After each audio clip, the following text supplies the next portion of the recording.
எப்படி சோகமா முகத்தை வச்சுட்டு உட்கார்ந்து இருக்கு பாரு. ஏண்டி அப்படி பாக்குற? உனக்கு கொஞ்சமாவது அறிவுன்றது இருக்கா? ஏன் அப்படி கேக்குற? ஏங்கா அவங்க உங்களுக்கு ஏமாத்தி இருக்காங்க, அது தெரிஞ்சும் அவங்கள மன்னிக்கிறதுக்கு உங்களுக்கு எப்படி மனசு வந்துச்சு? சின்ன பொண்ணு, என்னாலயே பொறுத்துக்க முடியல. அப்படி இருக்கும்போது உங்களுக்கு எவ்வளவு பெரிய துரோகம் பண்ணிருக்காங்க. நீ என்னடானா ஈஸியா மன்னிச்சு விட்டுட்டு வந்திருக்க. என்ன பண்ணணும்னு சொல்ற? நீ நினைச்சிருந்தா இந்நேரம் அவங்கள போலீஸ்ல பிடிச்சு கொடுத்துருக்காளல்ல. போலீஸ்ல பிடிச்சு கொடுத்து என்ன பண்ணுவாங்க? மறுநாளே ஜாமீன்ல வந்து நிப்பாங்க. அதுக்கு எதுக்கு நம்ம போலீஸ்ல கம்ப்ளைண்ட் கொடுக்கணும்? ஏங்கா உனக்கு கொஞ்சம் கூட கோவமே இல்லையா? நானா இருந்தா இந்நேரம் நடக்கிற வேலையே வேற. நீ என்னடனா ஈஸியா மன்னிச்சிருங்கன்னு விட்டுட்டு வந்திருக்க. பாரு பூமாரி, நம்ம அவங்களுக்கு தண்டனை ஈஸியா கொடுத்துடலாம். ஆனா அதனால கூட கொஞ்சம் தான் நம்ம மேல கோவம் வரும். வந்தா வந்துட்டு போட்டோம், அதனால யாருக்கு நஷ்டம்? அவங்களால ஜெயிலுக்குள்ள போட்டு முட்டிக்கு முட்டி தட்டினா தாங்கா அடங்குவாங்க. ஆனா கொலை பண்ண முயற்சி பண்ணிருக்காங்க. உன்னை காதலிக்கிறேன்னு சொல்லி ஏமாத்தி இருக்காங்க. இவ்வளவு வேலை பண்ணிருக்காங்க. அப்படி இருந்தும் எப்படி உன்னால மட்டும் ஈஸியா மன்னிக்க முடிஞ்சிச்சு? என் மனசு இன்னும் ஆறவே இல்ல. விடுறியா? எவ்வளவு ஈஸியா விடுறேன்னு சொல்ற பாரு. அவங்க பிளான் போட்ட மாதிரி நீ செத்து போயிருந்தா என்ன பண்றது? எனக்கு இப்பதான் போ மாதிரி தோணுது. ஏண்டா இன்னும் உயிரோட இருக்கோன்னு. பூசாணி தப்பு பண்ணவங்க அவங்களே ஜாலியா இருக்கும்போது நீ எந்த தப்பும் பண்ணல. அவனை காதலிச்சத தவிர அவங்க வேணா என்ன சொத்துக்காக காதலிச்ச மாதிரி நடிச்சிருக்கலாம். ஆனா நான் அப்படி இல்லை. என்னால எதுவும் பண்ண முடியல. என் மனசு கேட்க மாட்டேங்குது. உன்னை ஏமாத்தினது கூட எனக்கு பிரச்சனை இல்லை. ஆனா எப்படி அவங்களால உன்னை கொலை பண்ண முயற்சி பண்ண முடியும்? நீதான் சொன்ன நம்பவே மாட்டேன்ட்டி. நானும் அண்ணனும் எவ்வளவு தூரம் எடுத்து சொல்லியிருப்போம். கேட்டியா நீ? இப்ப அனுபவிக்கிற. இப்ப கூட நாங்க எதுக்கு இந்த பஞ்சாயத்தை கூட்டினோம் தெரியுமா? அவங்க வாயில இருந்து உண்மையை வர வைக்கணும். எல்லா விஷயமும் உனக்கு தெரியணும்ன்றதுக்காகத்தான். நாங்க மட்டும் பஞ்சாயத்தை கூட்டலன்னு வச்சுக்க, அவங்க ஏதாவது போய் சொல்லி உன்னை ஏமாத்தி இருப்பாங்க. நீயும் ஏமாந்துட்டு அதையே நம்பி இருப்ப. அதுக்காகத்தான் இந்த பஞ்சாயத்தை. நீ என்னடனா தலைவர்கிட்ட அவங்கள விட்டுருங்க, அவங்களுக்கு எந்த தண்டனையும் கொடுக்க வேணாம்னு சொல்லிட்டு வர. அப்ப எங்களெல்லாம் பார்த்தா உனக்கு எப்படி தெரியுது? கோவம் எனக்கு புரியுது. ஆனா என்னால என் மனசால எதுவும் பண்ண முடியல பூமாரி. அவங்களுக்கான தண்டனை கண்டிப்பா அவங்களுக்கு கிடைக்கும். அதை நம்ம தான் கொடுக்கணும்னு அவசியமா என்ன? நம்ம கொடுக்காம வேற யார் வந்து கொடுப்பா? சொத்துக்கு சொத்தம் போயிருச்சு. உன்னையும் கொலை பண்ண முயற்சி பண்ணிருக்காங்க. இப்படிதான் இருக்கிறது தெரிஞ்சும் நீ மன்னிச்சு விட்டுருக்கியே, அதுதான் எனக்கு ஆத்திரமா வருது. ஏங்கா திரும்ப வந்து உன்னை 2ஆம் தரமா கல்யாணம் பண்ணிக்கிறேன்னு கேட்டா கூட நீ ஒத்துக்கிறவ போலயே. வெற்றி இன்னும் தூங்கல? இந்நேரம் இங்க உட்காந்து 2 பேரும் என்ன பண்ணிட்டு இருக்கீங்க? ஐயோ இவனா? இவன் எப்ப வந்தான்?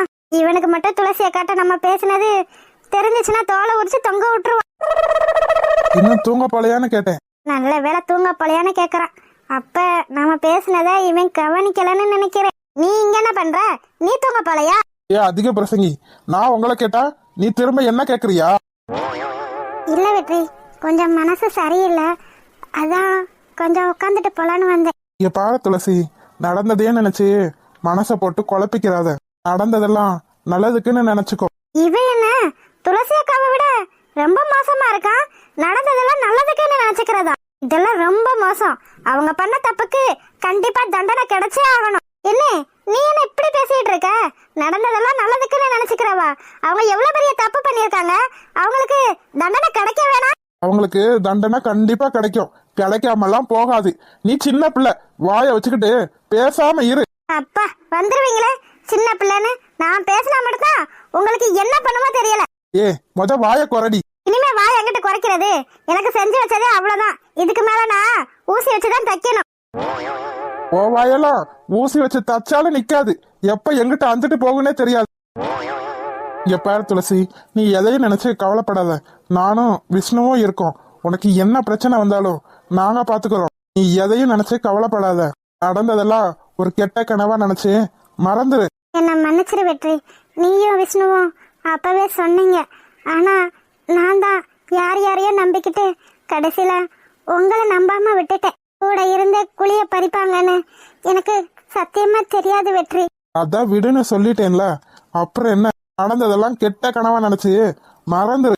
என்ன அப்போ அந்த சொத்தையெல்லாம் அவங்களே வச்சுக்கிட்டுன்னு சொல்றியா என்ன? நீ வாயை மூடுன்னு சொன்ன. நான் பேசினாதாண்டா வாயை அடைச்சு போடுறீங்க. உன்னை ஏமாத்திட்டாங்களேன்னு மட்டும் கவலைப்படாத. என்னைக்குமே உண்மை வெளியே வந்ததான் ஆகும், உள்ளேயே இருந்துராது. அது மாதிரிதான் உன்னோட விஷயத்திலையும் உன்னை காதலிக்கிற மாதிரி நடிச்சு ஏமாத்தி இருக்காங்க. அது உன்னோட சொத்தை எழுதி வாங்கினோன்னே அவங்க சூழ்ச்சி எல்லாம் வெளியே வந்துருச்சு. அதை நீ புரிஞ்சுக்கிட்ட பத்தியா? அதுவே பெரிய விஷயம்தான். ஆமா ஆமா, ரொம்ப பெரிய விஷயம். ஏச்சி வாயமுடு. சரி, வெளியே பனி ஒழுகுது, உள்ள போய் தூங்குங்க. நான் கொஞ்ச நேரம் கழிச்சே தூங்கிக்கிறேன் வெற்றி, நீ போய் தூங்கு. பூமாரி பாத்துக்கோ, விட்டுட்டு தனியா அங்கேயும் போயிடாத. ஆ எங்கேயும் போக மாட்டேன், நீ போய் தூங்கலாம். சரி, ரொம்ப நேரம் வெளியவே உட்கார்ந்து இருக்காதீங்க. சரின்னு சொல்லியாச்சுல, நீ கிளம்பு. வாய் உனக்கு வர வர கூடிக்கிட்டே போகுது. இரு, நீ சொன்ன மாதிரி ஒரு நாள் உன் வாயை நூலை வச்சு தச்சு வச்சிடுறேன். என்ன மதனி இது, ஒரே ஆச்சரியமா இருக்கு. ஆத்தோட போனவ எப்படி திரும்பி வந்தா? அதான் எனக்கு ஒன்னும் புரியல அழகு தாயி. என்ன நடந்திருக்கும்? ஏன் மதனி, எனக்கு என்னமோ உங்க வீட்டு வேலைக்காரன் மேலதான் சந்தேகமா இருக்கு. என்ன சொல்ற? மாணிக்கத்து மேலையா? ஆமா மதனி, அவன் மேலதான். தள்ளி விடாம இருந்துட்டு நம்ம கிட்ட வந்து தள்ளி விட்டுட்டேன்னு பொய் சொல்லிட்டானே என்னமோ. சேச்சா, அப்படிலாம் இருக்காது, அதுக்கு வாய்ப்பே இல்ல. அவன் அப்படிப்பட்ட ஆளே கிடையாது. என் வீட்டுல 25 வருஷமா வேலை பார்த்துட்டு இருக்கான். அவன் எப்படி எனக்கு எதிராக வேலை செய்வான்? இல்ல இல்ல, நீ சொல்றதுல எனக்கு நம்பிக்கை இல்ல. இல்ல மதனி, அப்படியாதான் இருக்கும். அப்புறம் எப்படி அவன் உயிரோட வந்தா? அதுவும் ஒரு அடி கூட படாம. அதான் எனக்கு ஒன்னும் புரியல அழகு தாயி. ஆனா மாணிக்க சொன்னதெல்லாம் உண்மை. தள்ளி விட்ட உடனே நம்ம கிட்ட வந்து சொன்னானா இல்லையா? அப்படி இருக்கும்போது நீ எப்படி அவன் தள்ளி விடவே இல்லைன்னு சொல்ற? இதுல வேற ஏதோ விஷயம் நடந்திருக்குன்னு தான் எனக்கு தோணுது. என்ன மதினி, நீங்களே இவ்வளவு நம்பிக்கையா சொல்லும் போது அப்போ அங்க என்னதான் நடந்திருக்கும்? அவளை யாருதான் காப்பாத்திருப்பாங்க? கண்ணு முன்னாடி உயிரோட வந்து நிக்கும் போது ஏன் ஈரக்கொலையா ஆடிருச்சு. எனக்கு அதெல்லாம் கூட பிரச்சனை இல்ல, யாராவது காப்பாத்தி விட்டுருந்தாலும் உயிரோட வர்றதுக்கு வாய்ப்பு இருக்கு. ஆனா பஞ்சாயத்துல எதுக்காக இவங்கள விட்டுருங்க, தண்டனை எதுவும் கொடுக்க வேணாம்னு சொன்னா? அட ஆமா மதனி, அதுதான் எனக்கும் ஒன்னும் புரியல. எதுக்காக யாருக்கும் தண்டனை கொடுக்க வேணாம்னு சொல்லியிருப்பா? ஒருவேளை வேற ஏதாவது திட்டம் வச்சிருப்பாளோ? இல்ல இல்ல, அப்படிலாம் இருக்காது. இல்ல மதனி, அப்படித்தான் இருக்கும்னு நான் நினைக்கிறேன். காதலிச்சதுக்காக வேணா உங்க மகனை மட்டும் மன்னிக்கிறதுக்கு வாய்ப்பு இருக்கு. ஆனா எல்லாரையும் மன்னிச்சு விடுறதுக்கு என்ன அவசியம் அவளுக்கு? நீ சொல்றதும் சரிதான். விடு அழகு தாயி, எல்லாத்தையும் பாத்துக்கலாம். நம்மள மீறி எதுவும் பண்ணிட போறாங்க? நம்ம நினைச்சதெல்லாம் நடந்துருச்சு. அவகிட்ட சொத்தை எழுதி வாங்கணும்னு நினைச்சோம், அதுவும் கிடைச்சிருச்சு. என் பையனுக்கும் உன் பொண்ணுக்கும் கல்யாணம் பண்ணி வைக்கணும்னு ஆசைப்பட்டோம், அதுவும் நடந்துருச்சு. என்ன, அவளை கொலை பண்ண முயற்சி பண்ணது மட்டும் எப்படியோ மிஸ் ஆயிருச்சு. உயிரோட வந்துட்டா, வந்தா வந்துட்டு போறா. அதான் எந்த பிரச்சனையும் வேணான்னு அவளே சொல்லிட்டாளே. இதுக்கு மேல நாம ஒன்னும் பண்றதுக்கு இல்ல. அப்படி மட்டும் தப்பா நினைக்காதீங்க மதனி. புலி நம்மளை பார்த்து பயந்து பதுங்குன்னு நினைக்காதீங்க. புலி பதுங்குனா பாயிறதுக்காத்தான் இருக்கும். புலி தானே, பாயும் போது பாத்துக்கலாம். அக்கா, தூக்கம் வருது, போய் தூங்கலாமா? இல்லடி, எனக்கு தூக்கம் வரல, நீ போய் தூங்கு. ஏன்க்கா இப்படி பண்ற? வெற்றி என்ன சொல்லிட்டு போனா? நடந்ததெல்லாம் நினைச்சு வருத்தப்படாத, நடந்ததெல்லாம் கெட்ட கனவா நினைச்சு மறந்துருன்னு சொன்னானா இல்லையா? அது எப்படி போ மாதிரி என்னால மறக்க முடியும்? அதுக்காகத்தான் தண்டனை கொடுக்கணும்னு சொன்னேன். நீ என்னடானா தண்டனை யாரோ கொடுப்பாங்கன்னு சொல்ற? யாரோ கொடுப்பாங்க இல்ல, கடவுள் கண்டிப்பா அவங்களுக்கான தண்டனைய கொடுத்துதான் ஆவாரு. இப்படியா சொல்லிக்கிட்டு நீ எங்க பேச்ச எப்பதான் கேட்க போறியோ தெரியல. எனக்கு தண்ணி தவிக்குது, நான் போய் தண்ணி குடிச்சிட்டு வரேன். சரி. நீங்களா? துளசி ஒரு நிமிஷம். துளசி ப்ளீஸ். ஏன் துளசி என்னை பார்த்து எந்திரிச்சு போற? இதுக்கு மேல அவங்ககிட்ட பேச என்ன இருக்கு? இருக்கு துளசி, நிறைய இருக்கு. எனக்கு எதுவும் இல்ல. துளசி என்ன மன்னிச்சிரு துளசி, நான் ரொம்ப பெரிய தப்பு பண்ணிட்டேன். எனக்கு எவ்வளவு பெரிய மனசு இருந்தா நான் பண்ண தப்ப மன்னிச்சு நீ விட்டுருப்ப. நீ நினைச்சிருந்தா எங்களை போலீஸ்ல புடிச்சு கொடுத்துருக்கலாம். ஏமாத்திட்டாங்க அப்படின்னு சொல்லி ஈவ்டீசிங்ல கேஸ் போட்டு உள்ள தள்ளியிருக்கலாம். ஆனா நீ அப்படி எதுவுமே பண்ணல துளசி. இதுக்கெல்லாம் காரணம் என் மேல வச்சிருந்த காதல் தானே. நான் தான் அதெல்லாம் புரிஞ்சுக்கிறாம ஒன்ன. போது நிறுத்துங்க. இதுக்கு மேல பேசுறதுக்கு எதுவுமே இல்ல, எல்லாம் முடிஞ்சிருச்சு. எல்லாம் இனிமே நீங்க என்கிட்ட பேசி ஒரு பிரயோஜனமும் இல்ல.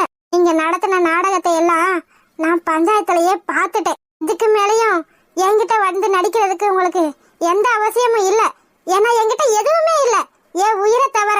ஏன்னா அதையே நீங்க எடுக்க பாத்திருக்கீங்க. எதுக்காக வந்து இப்படி எல்லாம் நடிச்சிட்டு இருக்கீங்க? ஐயோ துளசி, நான் நடிக்கல. போதும் போதும், நீங்க நடிச்சதெல்லாம் போதும். இனிமேலும் நான் ஏமாற பைத்தியக்காரி இல்ல.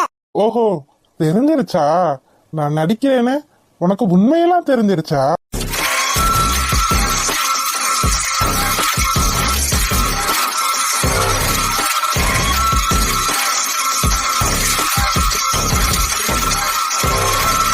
நீ பழைய துளசியா இருப்பேன்னு நான் எதிர்பார்த்துட்டு வந்தேன். ஆனா நீ அப்படி இல்லைன்னு நினைக்கிறேன். என்ன வேணும் உனக்கு? அதான் என்கிட்ட இருந்து எல்லாத்தையும் எடுத்துட்டியே. இன்னும் என் உயிரை தவிர என்கிட்ட என்ன பாக்கி இருக்கு? அதுவும் வேணுமா? சொல்லு. சேச்சா, உன் உயிரை வச்சு நான் என்ன பண்ண போறேன்? உன் உயிரை தவிர உன்கிட்ட இன்னும் ஒண்ணு இருக்கு. என்ன என்னன்னு யோசிக்கிறியா? அவ்வளோ கஷ்டத்தெல்லாம் உனக்கு கொடுக்க மாட்டேன். உன் உயிரை தவிர உன்கிட்ட இன்னும் ஒண்ணு இருக்கு. என்ன தெரியுமா? ஓ அழகு. என்னடா சொல்ற? என் அம்மா உன்னை ஆத்துல தள்ளி கொலை பண்ண சொல்லும்போது இவ்வளவு முழுசா அடையாம விட்டுட்டோமே அப்படின்னு ரொம்ப வருத்தப்பட்டேன். பாவி, உன்னை நான் என்னென்னமோ நினைச்சேன். சொத்துக்காகத்தான் நம்மளை ஏமாத்துறான். நல்ல வேலை மனசளவுல நம்மளை காயப்படுத்தல, உடம்பளவிலையும். சேச்சா சேச்சா, நீ என்ன அவ்வளோ தப்பா நினைச்சிட்டியா என்ன?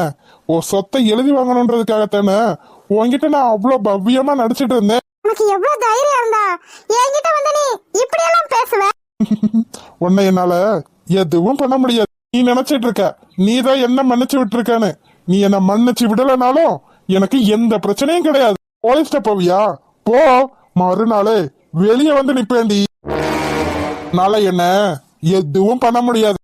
வேணா உங்ககிட்ட காசு பணம் இருந்துச்சு, சொத்து சொகை இருந்துச்சு. ஆனா இப்ப ஒண்ணு இல்லாம அண்ணாதியா வெத்துச்சிருக்கிய நிக்கிற. பாரு துளசி, இப்ப கூட பிரச்சனை இல்ல. நான் தங்கச்சியை தானே கல்யாணம் பண்ணிருக்கேன். என்ன என்ன ரெண்டாவதா கல்யாணம் பண்ணிக்கிறேன்னு சொல்றியா? அப்படி சொல்ல வரல, கல்யாணம் பண்ணாம என் கூட இருன்னு சொல்றேன். என்ன துளசி, நான் சொல்றது சரிதானே? ஏய், நான் செத்தாலும் சாவனே தவிர அது மட்டும் நடக்கவே நடக்காதுடா. மனசளவுல உன்னை காதலிச்சேன்டா. ஆனா இப்ப சொல்றேன், எப்ப நீ என்ன இந்த அளவுக்கு கொண்டு வந்து பேசுனியோ அப்பவே உன்னை என் மனசுல இருந்து தூக்கி எறிஞ்சிட்டேன். உன் மனசுல நான் இருந்தா என்ன இல்லனா என்ன, எனக்கு அதெல்லாம் எந்த பிரச்சனையும் இல்ல. நான் சொன்னதுக்கு ஒத்துக்கிறியா இல்லையா? ஏன்னா உன்னை எனக்கு ரொம்ப பிடிக்கும். ஆனா என்ன மனைவி ஆக்குறது தான் எனக்கு பிடிக்கல. நான் உயிரோட இருக்கிற வரைக்கும் அது நடக்கவே நடக்காதுடா. இப்பவே இப்பவே எல்லாரையும் கூட்டி என்கிட்ட நீ தப்பா நடந்துக்க பார்த்தானே சொல்ல வேண்டாம். சொல்லிக்கோ, அதனால எனக்கு எந்த அசிங்கமும் இல்ல. ஏன்னா நான் ஆம்பளை. உன்னோட நிலைமைய கொஞ்சம் யோசிச்சு பாரு செல்லம். எப்படியும் நேரம் ஊருக்குள்ள 1000 கதை கட்டி விட்டுருப்பானுங்க. இவளுக்கு என்ன குறையோ அதனாலதான் இவளை விட்டுட்டு தங்கச்சிய கல்யாணம் பண்ணிருக்கான் அப்படின்னு ஊருக்காரங்க கட்டின கதையிலேயே இனிமே உனக்கு கல்யாணம் நடக்கணும் கூட எதிர்பார்க்காத. உன்னையெல்லாம் எவன் நீ கட்டிப்பான்? ஏன்னா நீ நான் காதலிக்கிறேன்னு சொல்லி ஏமாந்து போனவ, தூக்கி போட்டவ. என்னடா இவன் நம்ம சத்தியே எழுதி வாங்கிக்கிட்டு நம்ம கிட்டே திமிரா பேசுறான்னு நினைக்கிற? நினைச்சுக்கோ, அதனால எனக்கு எந்த பிரச்சனையும் இல்ல. நான் அப்படித்தான். காசு இருக்கு பணம் இருக்குன்னு ஆணவத்துல ஆடாத. ஏன்னா அது உனக்கு நான் போட்ட பிச்சை. என்னடி சொன்ன? ஆமா, சொன்னாலும் சொல்லலனாலும் அது உனக்கு நான் போட்ட பிச்சை. என்ன ஏமாத்தி என்கிட்ட இருந்து எழுதி வாங்கின சொத்தை வச்சு என்னையும் மிரட்டுறியா? அப்படி தாண்டி மிரட்டுவேன். உன்னால என்னடி பண்ண முடியும்? இனிமே உன்னை ஒருத்தன் கல்யாணம் பண்ணுவான்னு கனவுல கூட நினைச்சு பார்க்காத. அப்படியே எவனாவது உன்னை கல்யாணம் பண்ணணும்னு வந்தா அவ்வளவுதான், நடக்க விட மாட்டேன் என்னைக்குமே. நீ எனக்கு எவ்வளவு திமிரு உனக்கு! அவ சொன்ன மாதிரி அவ உனக்கு பிச்சை தான் போட்டிருக்கா, வாழ்க்கை பிச்சை. அவ நினைச்சா உன்ன என்ன வேணா பண்ண முடியும். ஆனா நீ அசிங்கமல்ல. இப்பதானே தெரியுது உன் புத்தி எவ்வளவு கேவலமான புத்தின்னு. அசிங்கமல்ல, வெக்கமல்ல. பஞ்சாயத்து முன்னாடி அசிங்கப்பட்டு வந்தையே, அப்புறம் கூட உனக்கு அறிவில்ல. என்ன சத்த இவன் எதுக்கு இங்க வந்தான்? என்ன சத்த இந்த நேரத்துல இவன் எதுக்கு இங்க வந்திருக்கான்? துளசி, என்னாச்சு? உன்கிட்ட எதுவும் தப்பா பேசினானா என்ன? பாத்தியா எப்படி எகிரிக்கிட்டு வரான்னு? பாத்தியா, நீ பேசுனதை மட்டும் அவங்கிட்ட சொன்னேன்னு வச்சுக்க, உன்னை கொண்ட துண்டமா வெட்டி போட்டுட்டு ஜெயிலுக்கு போறதுக்கு கூட தயங்க மாட்டான். பெரியம்மா, வாய மூடு. ஓ வாயால என்ன பெரியம்மான்னு கூப்பிடாத. இப்ப இப்பதான்டா தெரியுது உன் ஆத்தா உன்னை எவ்வளவு அழகா லட்சணமா வளர்த்திருக்கானே. என்னாச்சு அத்தை? இந்த பரதேசி எதுக்காக இப்ப இங்க வந்து நின்னுட்டு இருக்கா? ஒண்ணும் இல்ல வெற்றி, மன்னிப்பு கேட்க வந்திருப்பான் போல. மன்னிப்பா? இவ செஞ்ச வேலைக்கு மன்னிப்பு வேற கேக்குதா? பாருடா, உன்னை அவ மன்னிப்பான்னு கனவுல கூட நினைக்காத. அவ மன்னிச்சாலும் மன்னிப்பாளே தவிர நாங்க யாரும் மன்னிக்க மாட்டோம். ஏய், நீ என்ன மன்னிக்கிறதுக்கு எந்த அவசியமும் கிடையாது. நீ யாருடா என்ன மன்னிக்கிறதுக்கு? வாய முடிக்கிட்டு இரு. முடியாது. எவனோ ஒரு அநாத நாயி என்ன வந்து மிரட்டுவான், அதை பார்த்துட்டு நான் பேசாம இருக்கணுமா? யாருடா அனாத? அவன் ஏன் பிள்ளடா. டேய் மானம் கட்டவனே, திமிர்ல ஆடிக்கிட்டா இருக்க. இரு உனக்கு காலையில இருக்கு ஆப்பு. இதெல்லாம் எத்தனை நாளைக்குன்னு நானும் பாக்குறேன். கடைசி காலத்துல நீங்க என்கிட்ட தான் வந்தாகணும். அத மனசுல வச்சுக்கிட்டு பேசுங்க. செத்தால சாவினை தவிர கடைசி காலத்துல வாங்கிட்ட வருவேன் மட்டும் நினைச்சு கூட பார்க்காத. ஹாய் செல்லக்குட்டீஸ், வீடியோ பிடிச்சிருந்தா லைக் பண்ணுங்க, ஷேர் பண்ணுங்க, கமெண்ட் பண்ணுங்க. மறக்காம அழகு வாழ தமிழ் கார்ட்டூன் சேனலை சப்ஸ்கிரைப் பண்ணிருங்க செல்லக்குட்டீஸ். அப்படியே பெல் பட்டனை ஆன்ல வச்சுக்கோங்க. அப்பதான் நாங்க போடுற சுவாரஸ்யமான வீடியோ உடனே உங்களுக்கு வந்து சேரும். வீடியோ பார்த்த அனைவருக்கும் நன்றி.